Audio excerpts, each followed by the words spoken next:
So, ngayon mga kababayan, ito ba ang isa sa mga rason kung bakit si Pulong lalaylo na? Nako po, eto mga kababayan. Ito ba ang isa sa mga rason na kung bakit si Pulong lalayas na, mga kababayan? No? Meron tayong papanoorin ngayon na mismo mga mambabatas, mga kababayan, hindi makapaniwala at hindi tawag dito, mga kababayan. Wait lang. Hindi nila lubos isipin. Ito. Post po ito ng News 5, mga kababayan. Not ordinary, according kay Adyong, ang pag-travel ni Pulong. Hindi daw ordinaryo. Bakit? Basahin ko mga kababayan. Hindi daw ordinaryo itong napakatagal, 2 buwan na trip around the world ni Pulong, mga kababayan. Bakit? Kasi daw mga kababayan, ito isa si Pulong kabilang sa nabigkas na may anomalya. So baka daw mangyari, mga kababayan, gamitin ni Pulong ito para tumakas. Ito mga kababayan. Not ordinary, according sa News 5. Hindi pangkaraniwan ang hiling na travel clearance ni Davao City 1st District Representative Pulong Duterte para bumisita sa 17 teritoryo sa loob ng higit 2 buwan. Mga kababayan, 17 kabansa sa higit 2 buwan. Ayon kay House Assistant Majority Leader at Lanao del Sur 1st District Representative Sia Alunto Adyong, paliwanag ni Adyong sa kasagsagan pa ito ng investigasyon sa flood control project. Nako po, ito na mga kababayan. We're talking about the fear of the public that some of these names who were mentioned already might use this as way to evade the investigation. We sympathize with that kind of apprehension from the public and we understand that, sabi niya. Wala pang desisyon ang liderato ng Kamara sa hiling na travel clearance ni Duterte. Naku po mga kababayan. Kasi sabi nga ni Adyong dito, we're talking about the fear of public. Kasi bakit?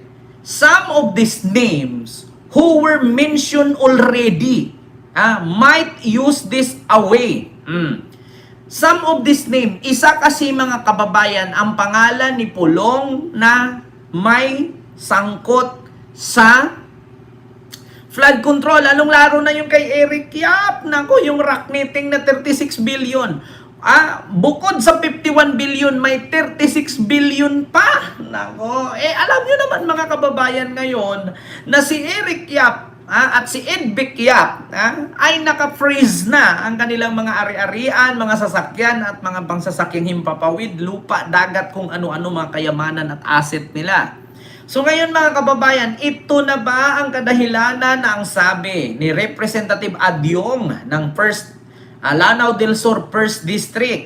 We are talking about the fear of the public that some of these names who were mentioned already might use this a way to evade, tumakas, pangtakas, pangtakip, the investigation, takasan ang investigasyon. Laylo-laylo muna.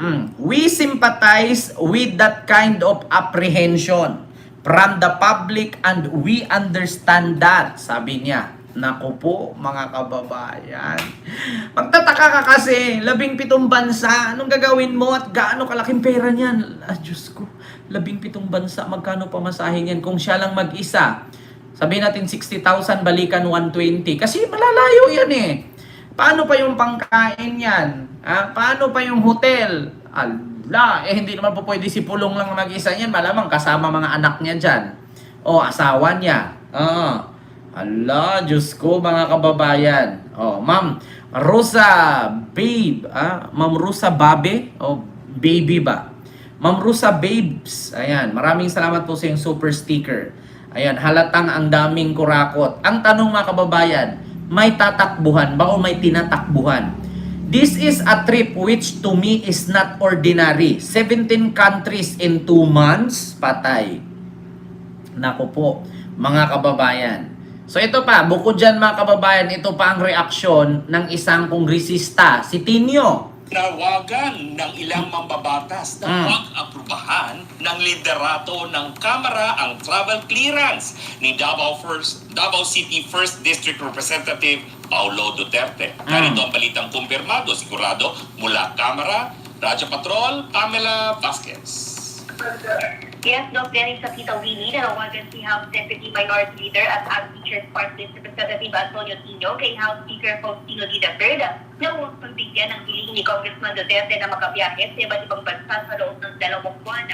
Sa panaya, may sinabi ng mambabatas na abuso ito para sa publiko na nagpapasweldoan niya sa mga elected representative bilang public servants kung kaya hindi umano maganda kung paihintulutan ng personal na lakad sa harap na nagpapatuloy na sesyon sa Kamara. Nako.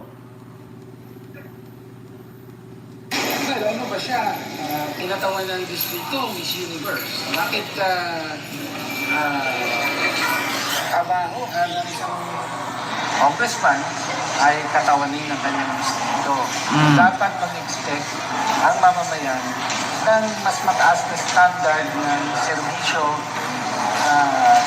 mula sa kanilang mga elected representatives. Kaduda-duda rin niya ang tiny ng kapwa ng kongresista dahil ginawa ito sa panahong pinanayahan siya ng ICI na sumagot sa mga katanungan tungkol sa mga public infrastructure projects sa kanyang distrito. Nako, kita nyo, mga kababayan? Narinig ninyo? Kaduda-duda. Bakit kung ngayon isa na siya sa iniimbestigahan ng ICI ay bigla na itong lumayas, bigla na itong nagkaroon ng travel? Nako, kaduda-duda nga naman talaga mga kababayan. Ano bang rason kung saan ipinatawag ka sa ICI, hindi ka sumipot, tas nagkaroon ka ng travel? 17 countries pa, di ba? Nako po, eto na. Continue. ICI na sumagot sa mga katanungan tungkol sa mga public infrastructure projects sa kanyang distrito. Matatandaan sumulat si Congressman Duterte sa Kamara na balak niyang bumiyahe sa 17 bansa mula December 15, 2025 hanggang February 20, 2026. Pamela, yung Yes, bang Tita Winnie. 17 bansa, official trip ba ito o personal? Pagka pa personal, pera nila yon? Doon sa sulat, Tita Winnie, ito ay nagsabi si Congressman Paulo Duterte na gagamitin niya yung kanyang personal expenses para dito sa kanyang trip doon sa 17 bansa. Kaya, kumbaga, sariling gastos ito na kongresista Tita Winnie. Okay. Na pinapanawagang huwag katigan. Okay, sige. Ayan na, mga kababayan, biruin nyo ha. Trip, sarili. Personal trip. So, madaling salita, maraming pera nga. Yeah? Pera niya ang gastos. O, sige, mga kababayan. Magkano nga ba kung sakali ang gagastusin sa mga bansa kung sakaling si Pulong ay papayagan? Ito. Magkano ang gastos? Ayan, ni Pulong. Kung mag-abroad. Ito na, mga kababayan. Sana may dito, no, gumawa ng topic patungkol dito. Magkano nga ba daw ginastos ni girl papunta dito sa Hong Kong? Sana may mag-topic nito mga kababayan, no, mag-react, gagawa ng reaksyon, no, sa paggastos.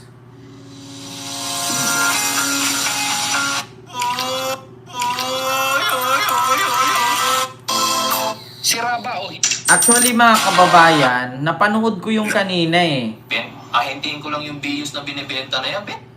Yung gastos dapat yung gagastusin mga kababayan. Di ko sabihin natin mga kababayan, sa pamasahe pa lang kulang lang yan ng kalahating milyon.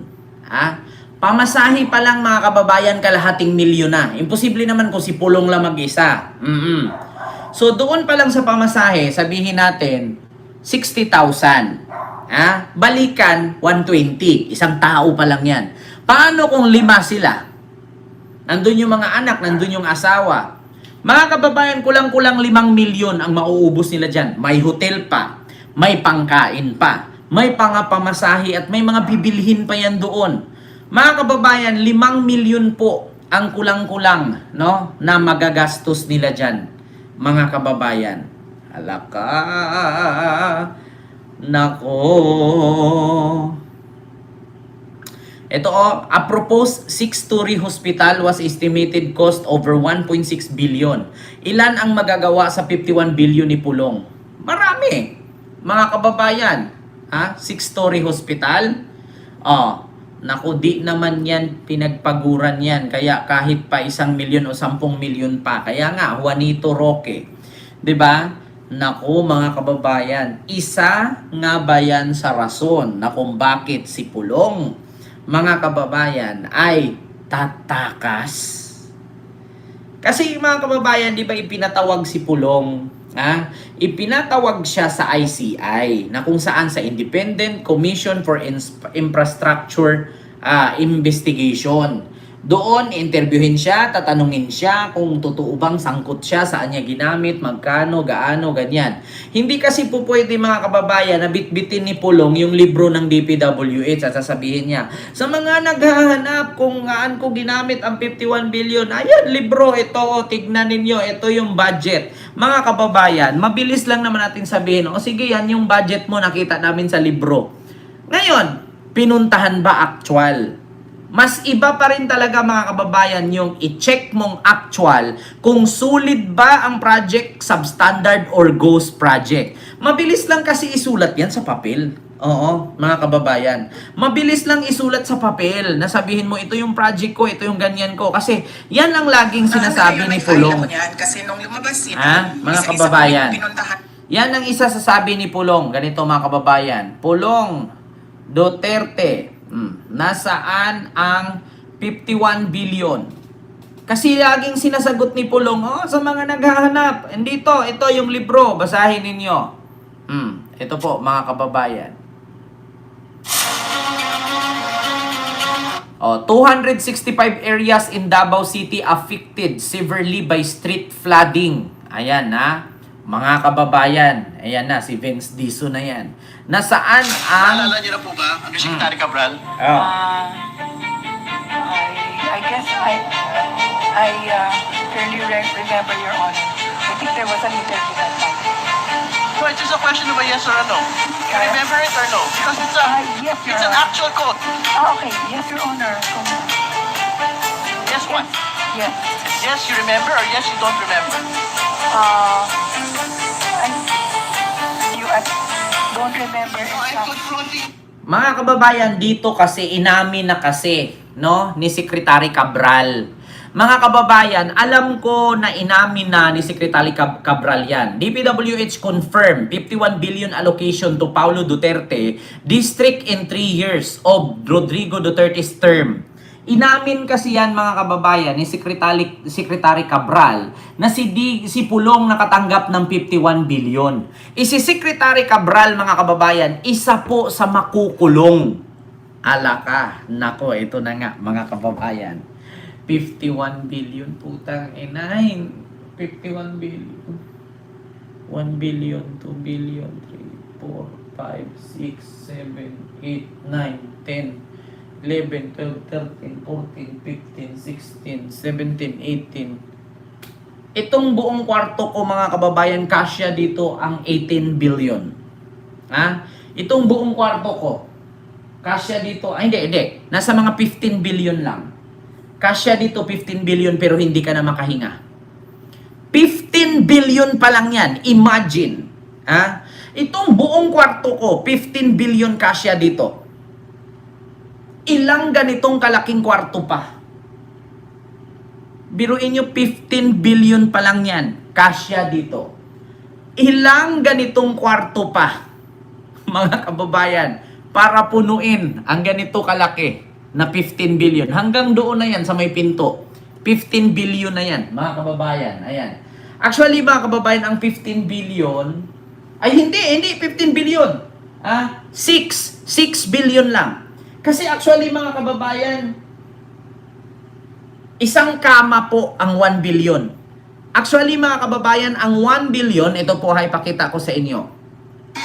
Ito po, Magalong, ayan, Magalong 1 billion. 6 billion lang ang kaya, mga kababayan, dito sa aking kwarto, hindi 15. Ito po, pakinggan nyo. Alam niyo po ba na if you're stealing 1 billion a year, you're actually stealing 2.7 million a day. Ganito po ang itsura ng 2.7 million pesos. Magkano po ba kinikita ng ating mga vendors araw-araw? 400, 300. Yung mga jeepney at yung mga taxi drivers, magkano po? 600, 700 na weekday. Magkano po ang allowance ng mga kabataan ngayon?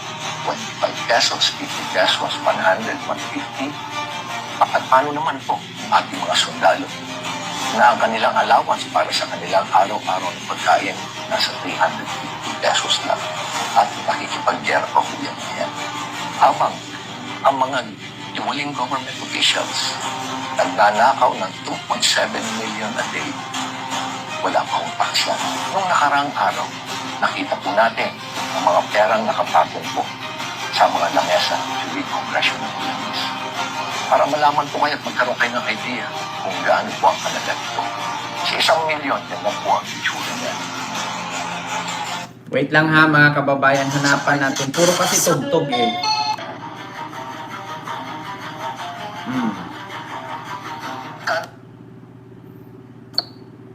Ito'y nasa tigi 1,000. Aabutin ito ang 1 milyon na piraso.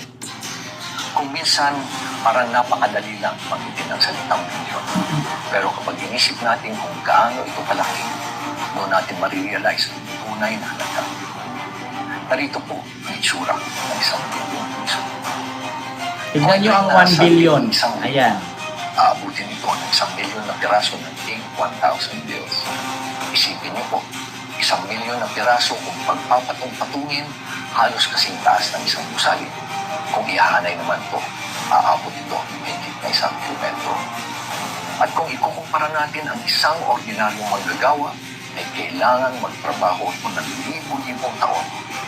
Ganyan po kalaki, mga kababayan, ang 1 billion. Biruin ninyo, 1 billion, pagtambakan si Magalong, nawawala siya dyan. Ang 1 billion, yan po yung nasa likod ni Magalong. Kung nakita ninyo, mga kababayan. Actually, itong buong kama ko, yan, ang 1 billion. Imagine ninyo, 1 billion. Pagtabunan si Magalong dyan, di na makita. Hanggang balikat niya, 1 billion. Isang dipa.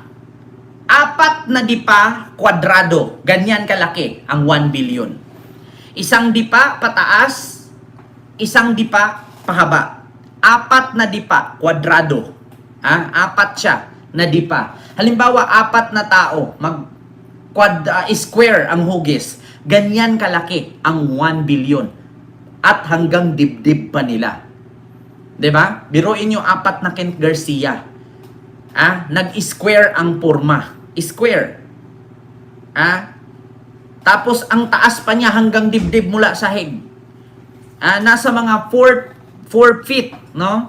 Ang taas, mga kababayan. Nakita ka sa salamin, tanga. 'Di ba?